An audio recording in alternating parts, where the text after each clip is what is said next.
Hey everybody, Jeff Romo here to talk about Dungeons & Dragons 5th edition and Roll20. Now, odds are you've heard of both of these things. I mean, 5th edition's been out for a long time and Roll20's been out a dog's age. And there's plenty of videos out there that go into really deep depths to explain, character creation, how to play 5e, and then even also how to run Roll20 and how to make things work there. I thought I'd put it together a little bit. Do a quick primer, especially for those who are going to be in one of my games.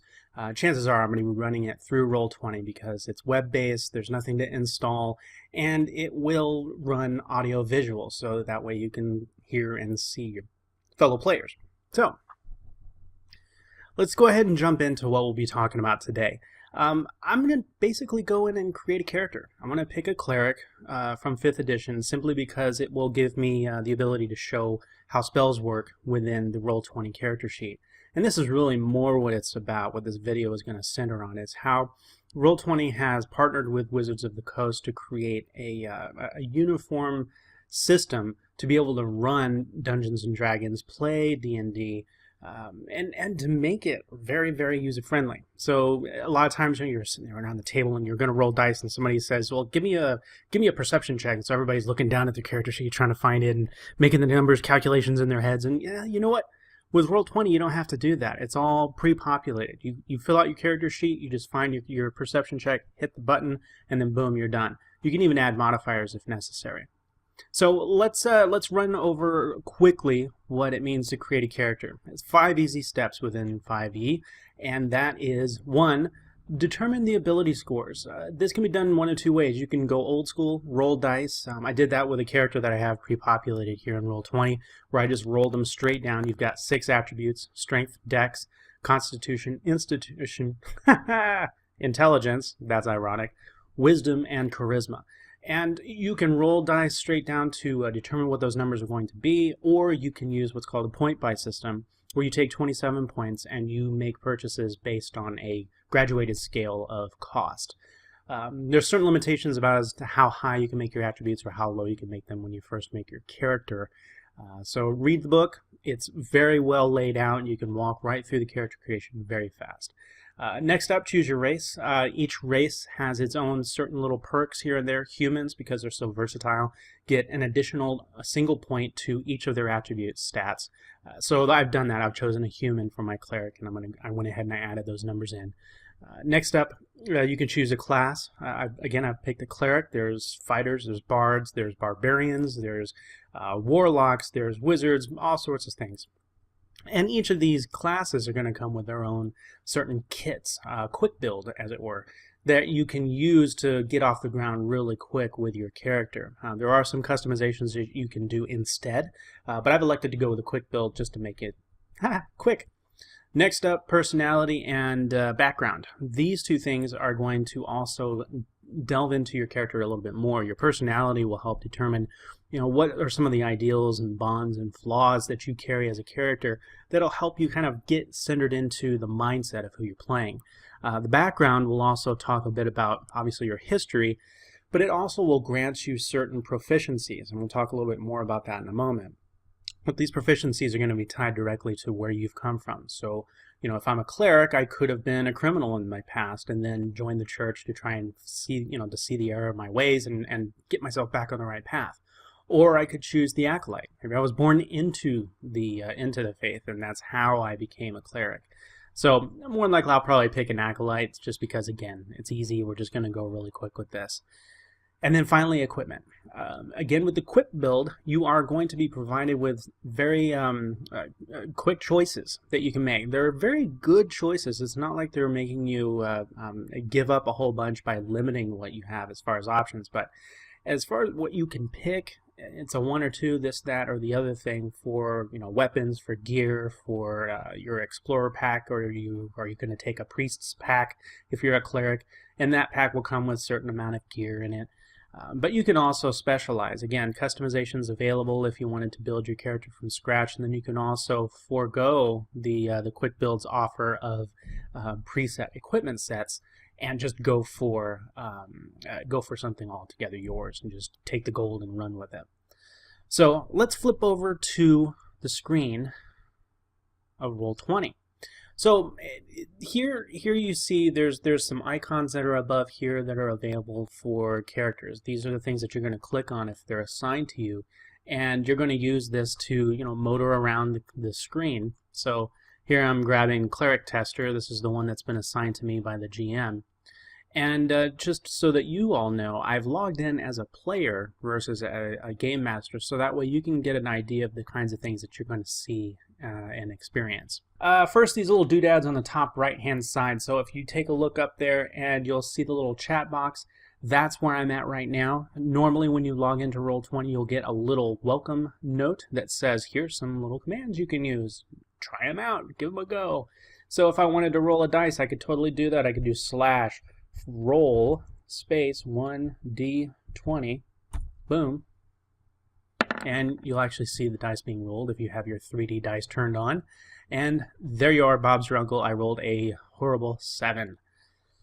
Not a good start, but that's okay. We're going to go right by that. You can type messages to one another here in the chat window as well. You can also do whispers. So if you do /W and then space, type that person's name on the game set, and then boom, you can send a message just to them. Or I may send private messages to you saying things like, don't open that door, you're going to die. Stop picking at that. You never know. Next button at the top is your journal. Here I'm going to have your character sheet that's going to be saved here, as well as any handouts that are available to the characters. You'll be able to pick these handouts up if there may be a note or a particular map, or perhaps a journal entry that's from another character or a player character, or I'm sorry, a non-player character that you would want to read. Pictures, descriptions, that sort of thing. I may have those as handouts. And then of course there's the cleric. So as we're going across these little widgets here, let me go ahead and pop open the character sheet for the cleric. And we'll talk a little bit more about this in just a momentito. So there's your little cleric sheet. You've got 3 tabs along the top. We're going to be centered on the bio and info and the character sheet. Oops, don't look yet. Don't look. All right, next widget is the information widget. This is where you can start diving into the SRD, or the System Resource Document. Wizards of the Coast has made the 5th edition rules open game, so that when partnerships develop, such as with Roll20 here or with Fantasy Grounds, you're able to actually access some of the base information for these games. So for instance, I could take a look at classes, and I'll be able to see all the different classes that are available. I can take a look at the cleric. It will pop it open for me and will give me descriptions and other things that I'll have available to me. So remember I was talking about the starting equipment. Here you go. Here are some of the choices that you can make. All right, and then even has a breakdown of how the character grows as it goes through the levels. Next up, you can see what kind of music's being played. You can complain to your DM that they're playing too many sound effects. You don't have control over it necessarily, but at least you can see what track is being rolled. Decks. These are where playing cards are located. You could pop these out, play an in-game thing, like if you're playing Shadowrun and you have to play a poker game to beat somebody, maybe that might be a thing. Or if you're playing Ravenloft, you can also, the Dungeon Master can retool these cards and perhaps come up with a variation of the Taroka deck. So quite useful there. Last but not least, and probably the most important for you as you get started, is the wheel cog. This is where you have all your settings. We're not going to worry about macros for the time being. Those can be handled in a lot of other different videos. But let's take a look at the settings real quick. First off, you can adjust your name here. That's going to appear down here. It's actually like right here where my head normally is. There's a name that appears right there. And you can adjust how that name shows. And then also you can adjust the size of the icon that's here.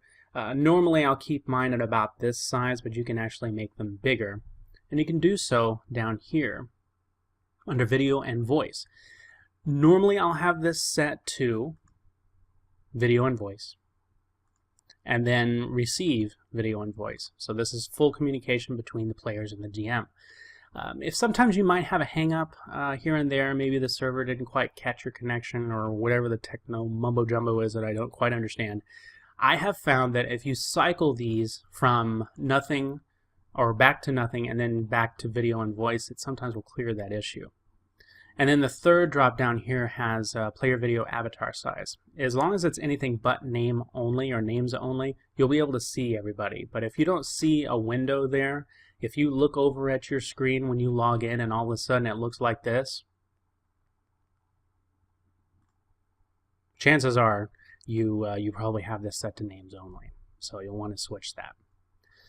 And down here are some other information. It does indicate that for video communication, audio-video communication, it does recommend that you use Chrome or Firefox. But I use Firefox for the most part because it seems to be the most stable platform for Roll20. Chrome does a great job with it, but again, I find Firefox to be a little bit better. And then, of course, you can always exit the game here. We'll go ahead and head back over to the chat window here, and then also we'll probably bounce over here to the information page as well to look up certain bits of information. I'll find out what that means in a moment. Alright, so your character sheet, you're going to first see this. It's going to have bio and info. If you hit the edit button, you can add a picture here if you so choose. So, whatever pic you find for your cleric that you want to use or your character, you can load that here. Or the Dungeon Master may go ahead and load that for you. I tend to do that. I'll get pics from my characters, from my player characters, and I'll go ahead and load them up. And then I'll also make some tokens like these here that you see. Mr. Andre. So there you go. And then also you can adjust your name here, and then you can also add bio and info here. So if I wanted to, type some stuff up, I could actually create bullet points. I can create numbered ordered lists. So I'm a mighty cleric, so help me. I can't even type. So this is the risk of typing while on camera, because you see how horrible I am at it. So there you go. So you type whatever, save your changes, and then there you go. All that stuff's right there. But let's get to the meat and potatoes. Stay away from attributes and abilities. You don't need that in this system, mainly because that's going to be governed by the character sheet. So let's stay away from that. So, character sheet. Here we go. Here is your core section. You'll have your core, you have your bio, and then you have your spells. Over here you can make some mechanic changes to the character sheet. I would recommend against it. Just leave it as it is, unless there's something special that comes along in the game that requires that change. So back to core. So you can see here that I've already gone through and filled out some information for my character sheet. Of course, I've chosen the cleric level or the cleric class, and as I've done that, it's actually pre-populated one or two things for me.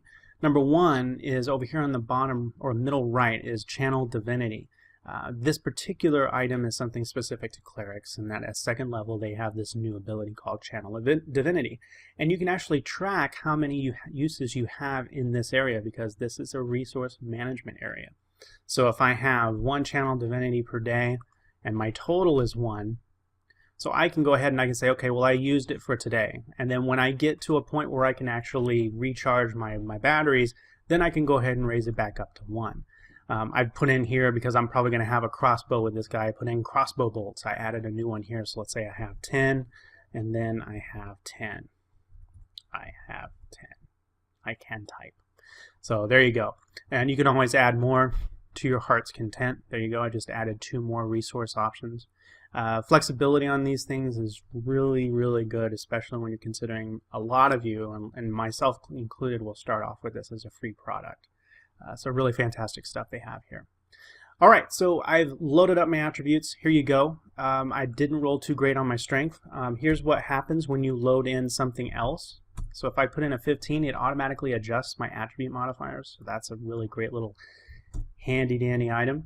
It also adjusts the modifiers that apply to the appropriate saving throws. So each of your attributes has a saving throw, and also the appropriate skills that that attribute goes along with. The cleric has certain specifics to them when it comes to proficiencies. Certain proficiencies with saving throws, those would include wisdom and charisma, so I have those 2 boxes checked.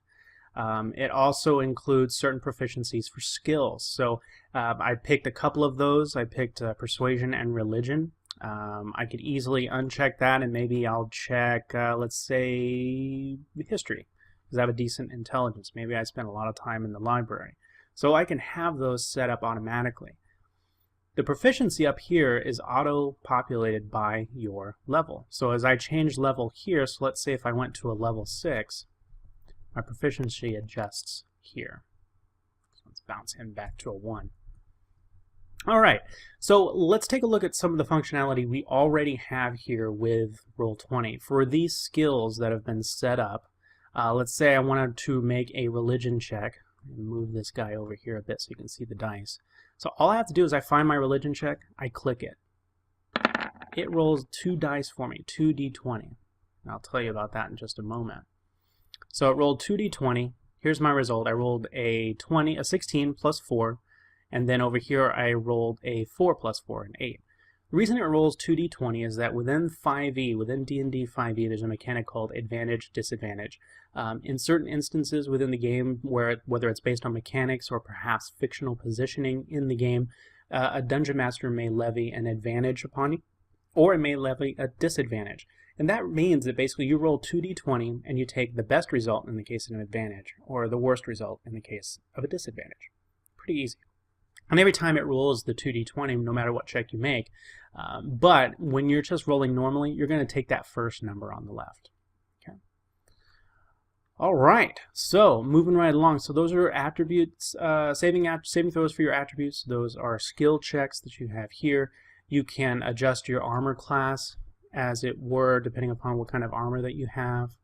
It auto-calculates the passive wisdom or passive perception. This is based off of your wisdom attribute. So I have a +2 to wisdom, add that to a 10. There you get it. It's already pre-populated. If I have any tool proficiencies, I can add them here. Any other proficiencies, like for instance with clerics, they automatically start with light, medium armor, and shields, and then all simple weapons. Then you can go through and start loading up other information. If I wanted to load up my hit points, I know that I have a 9 for my hit points here. If you have temporary hit points, you can add them here. Hit dice.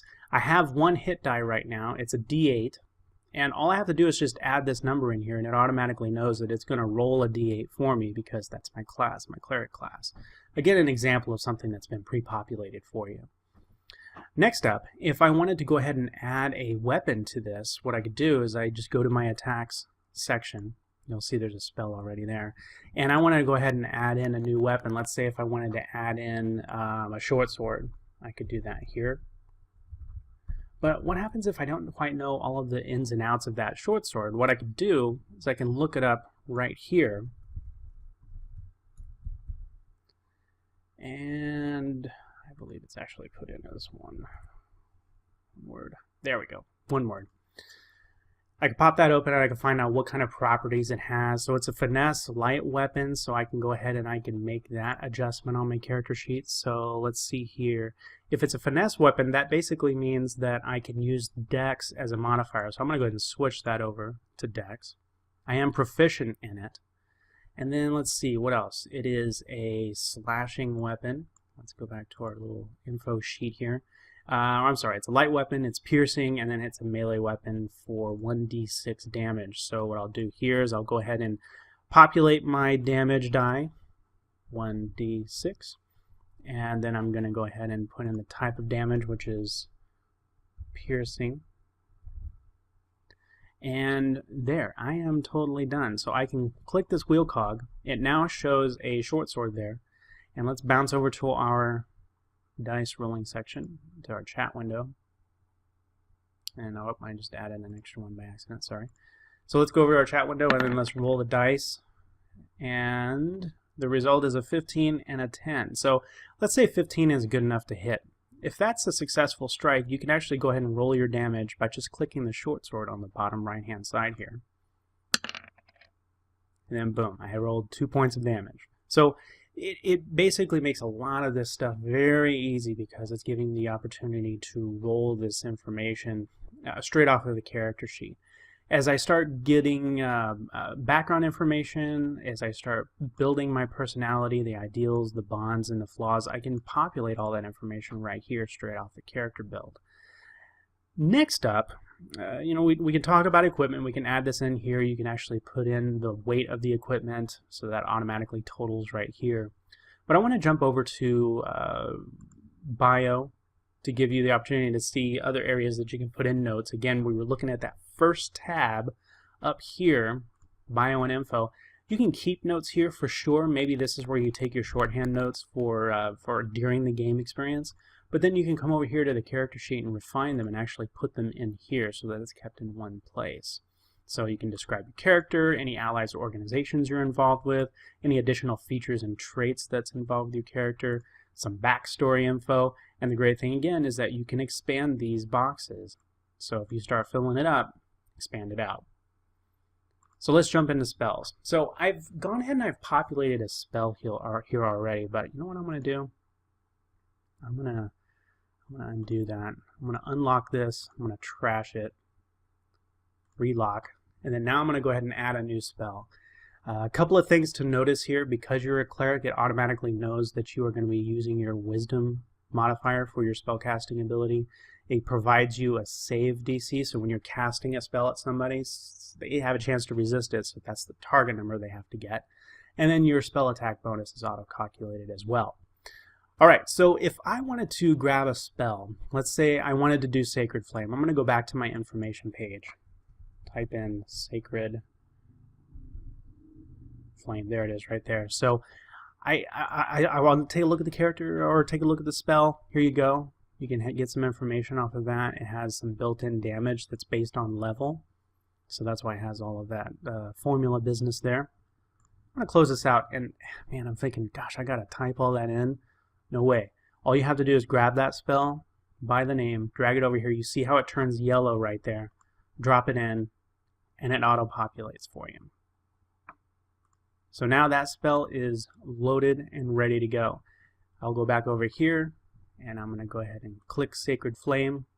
It rolls the dice for me automatically. Boom. And as you gain spells, especially with a cleric, since you have access to all of the spells available to any cleric, given your level, each day you are going to memorize different spells, or maybe you find the ones that you normally use. If you want to be really, really, really bookish, you could just go in and drag and drop all those spells and just load them all in. And then all you have to do is go in and check which one you want to use for that day. So that's the character sheet in a nutshell. You can leverage quite a bit here. There's even inspiration is tracked. Check this out. Top left. If your dungeon master sees that you've portrayed your character in an exceptional way, maybe came up with a really clever plan, or perhaps a battle went spectacularly well because you did something completely weird or whatever, they may go ahead and give you inspiration, and you just check that box, and that way you can track whether you have inspiration or not. So it makes a lot of gaming within 5e very easy. There's other character sheets that are out there that are involved with other games, you know, Stars Without Number, Dungeon World, just to name a couple. But with 5e, it's an interesting little marriage here with Wizards of the Coast, in that they were able to bring a lot of information into the character sheet and centralize it here. So last thing I will show you is this button at the top left. It is a pop-out window. What it will do is it will allow you to take your character sheet and pop it out from within the game space. And when you do that, you can move it over to a second monitor, whatever you'd like, and then you can just roll from there. You can always have it open. If I keep it in the same window, then it's always covering up the game space. So there's your game space. All right, so that is Roll20. That is D&D 5e in a very, very small nutshell. I didn't want to go too in-depth, as I mentioned before. I wanted to just give you a brief primer on character creation and a very brief primer on Roll20, but more importantly, how that character sheet works. If you get an invitation to join a game in Roll20, if you already have an account, you'll be able to click on that link and follow it through to the game space. Whether that means you have to go into your account and look at your list of games and join up, or if you're brand new to Roll20, create that account. It's free. Link it to your email. Grab the game link that's being sent to you, whether it's via email or via messenger system, and follow that link straight into Roll20 and join your game. Remember your settings. That's over on the right-hand side of the game platform, the little wheel cog. Use that to make sure your camera is on and your audio is on, and that you're sending and receiving, or broadcasting and receiving. And last but not least, have fun. Take advantage of this technology. You've got Roll20. There's Fantasy Grounds is out there as well. I really like Roll20 because it's web-based and it's free and I don't have to download anything. Kind of a nice little bonus there. Enjoyed the video. See you around the table.